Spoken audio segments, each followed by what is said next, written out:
What's going on, guys? Honky Kong here. Today I'm gonna do a video that's a definite departure from my normal videos. I'm gonna take a break from ranting and talking shit about people and all that. And I'm gonna do a review of a couple cell phone cases I've used on my phone, which is a Samsung Note 3. Okay. So if you're not into phone cases, which I am, I know it's fucking weird, but it's one of the things I'm into. I like to watch reviews, like try out different cases, that type of shit. So if you're not into that, please turn this video off and spare yourself a lot of boredom. All right. I got my Note 3. It was around the middle of the month in October. Okay. I upgraded from my iPhone 4S. When my 4S, pretty much I had an OtterBox Defender the entire time I had it, right? And it really came out looking like $1,000,000. There's pretty much no cracks on the screen, front or back. The glass is still looking really good. The only issue I've noticed, and I don't know if this camera I'm using is focusing here. I'm using a little piece of shit Samsung camcorder, so please forgive this. Plus the tripod I have is actually a tripod for a spotting scope, not designed for a camera. So I got this all types of hood rat rigged up right now. But my 4S, the only thing I really noticed that was an issue with the case was there was some scuffing on the metal that wraps around the side, on each side and the top. I'm not sure if you can see that. I don't know if this is focusing in or not. There's just a little bit of scuffing on it. And, not a big deal because, like I said, overall the phone is still in absolutely mint condition after probably conservative estimate 30 drops for my clumsy dumbass, all right? So when the Note 3 came out, even though the Note 3 is actually a little bit, it looks like to be a little bit slimmer than the 4S, okay? Obviously, with the screen, it's got a much bigger footprint. It's a much bigger phone. You know, that's a 3.5-inch screen versus a 5.7-inch screen. So I wanted a case immediately. Unfortunately, when it first came out, there weren't a lot of cases available. I don't know if that was due to the size increase of the screen from the Note 2 to the Note 3. I don't know, but there weren't a lot of cases available. I hit a couple different stores, and none of I saw a lot of cheap junk cases, and they wanted like $35. I'm like, I'm not buying $35 for some no-name piece of shit. I don't mind spending money in the least, but I'm not going to spend it on garbage, right? So I stumbled into a Verizon store after hitting like 4 or 5 different stores, being very disappointed. And Verizon actually had a bunch of cases for the Note 3, and I wound up picking up the Incipio DualPro. Okay. Here's the box that came in, your little cutout, nice looking box, and all that. And then on the back it tells you what it tells you the features and stuff. But obviously, we all know the most important feature of any Incipio product is the Plextonium. All right, so nice joke by Incipio with the Plextonium. And this is the case. It's a 2-piece case. It has a rubber sleeve that wraps around your phone, okay? And it's got the, here's the back of the rubber sleeve. You got your little Incipio logo. Very nice. Actually, very sturdy rubber. Very, very, very sturdy. And, you got your hard plastic shell, okay?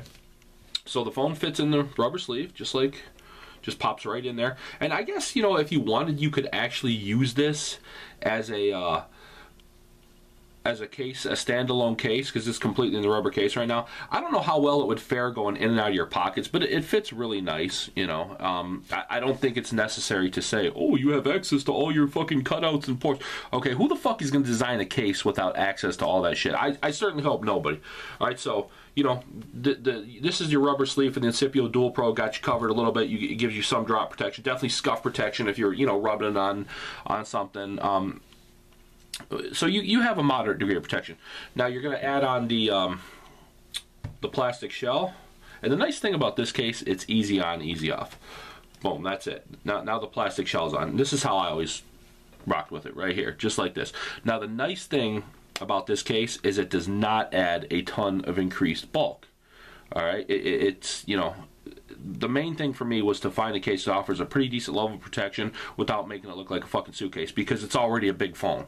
I have a buddy at work, he's got one of those LG phones, the Optimus, I forget which one it is, but he's got some case, and I swear to God that thing is fucking this thick. It's insane. It looks like he's carrying around a book talking into it. And I didn't want that, right? I wanted the protection, but I didn't want my phone to look like that. Another feature of this, the screen is slightly recessed. So if you drop it, face down, it's not going to scuff your screen. Obviously, if it hits a rock or a corner or something, you're going to fuck up your screen, but that's any case. Overall, I absolutely love this case. This is an outstanding case. I probably had, I think, 3 drops with this case, and each time I was fortunate enough to land on the corner. No damage whatsoever to my phone, really no damage to the case. One time, a couple times I knocked off desk, one time I fumbled it. I had set it on like a shelf, and I knocked it off the shelf. But in each every time that I dropped it, this case did its job, fantastic. So That's it for the Incipio DualPro. This case, I believe I paid, I think it says $30 on the box, but I'm pretty sure I bought it for $24.99, and for 25 bucks, I gotta tell you, this is a great case. Easy in, easy out of your pocket. Really, really nice features. So, if you want to spend 25 bucks and get a pretty protective case, this would be the way to go. The Incipio DualPro.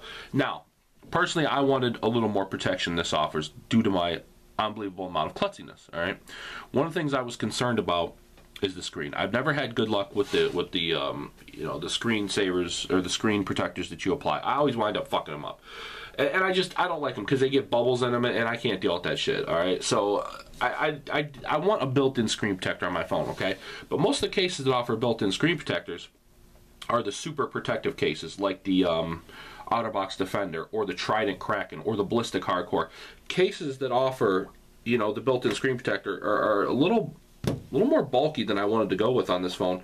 So I was kind of on a quest to find a happy medium, and I definitely think I accomplished that in finding the Trident Cyclops. Alright, and that is here's the package of the old Trident Cyclops. Tells you all the shit on the back that it does, military grade, rain wind protection, how long, how many drops it's rated for, built-in screen protector, all the good shit. Alright, the Trident Cyclops is, to me, it's a happy medium between something like the Incipio DualPro and a max protect case like the OtterBox Defender or the Trident Kraken or the Ballistic Hardcore. Okay, it's kind of, it's a nice compromise because it does not add a lot of bulk, but it completely encloses your phone. So I'm a huge fan of this case. Like I said, two-piece case, you got your built-in screen protector here. That's on there. This piece feels very, very flimsy, but don't worry, once you get it locked down, it's not going anywhere. Alright, this is a really good case.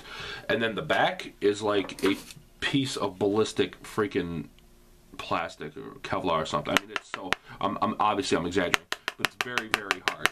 Okay, you could bend this if you tried, but you really have to, you really have to work it a little bit.